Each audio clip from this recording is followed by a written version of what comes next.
وليد واش تقبل بنتك تخرج مع صحابها في راس العام؟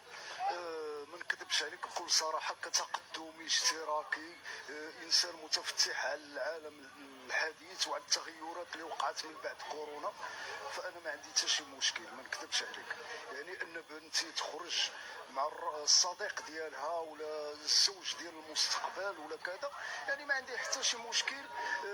بالخصوص الا كنت واضع فيها الثقه وبان اتقي الله في نفسك. حرام حرام حرام تخلي بنتك تخرج. اتقي الله اتقي الله. وش بيك انت كذا يوت على بالك؟ والله العلي العظيم راك دايوت.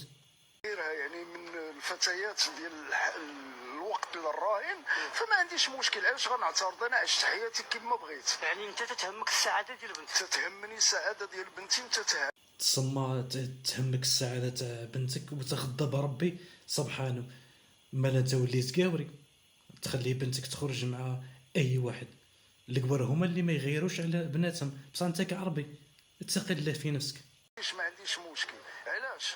اولا لانها ديجا فاكسيني وماجور وقاريه عليا، قاريه احسن مني، تسمى هي قاريه وانت بغل، مالا دوك تركب فوقك. دكتوره ولا عندها ماستر، واش انا نتحكم في المستقبل ديالها؟ ما كانش يعني راه حتما حتما حتما انها تتفهم شي حوايج احسن مني اللي ما تعرفوش، اللي ما غاديش نقدر نعرفهم انا، وما غاديش نحرمها من السعاده ديالها، بويسك السعاده ديالها تتلقاها بانها خصها تخرج مع داك الشريك ديال حياتها، سواء في علاقه رضائيه او علاقه شرعيه. تسمى المهم تخرج برك في الحلال في الحرام انت قابل، المهم هي تكون فرحانه وسعيده.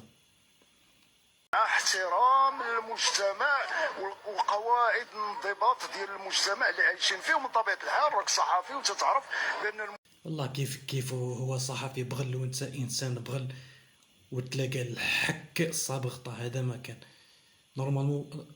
هذه الصفحه ما يعقبوهاش خلاص، نورمالمون ما يعقبوهاش.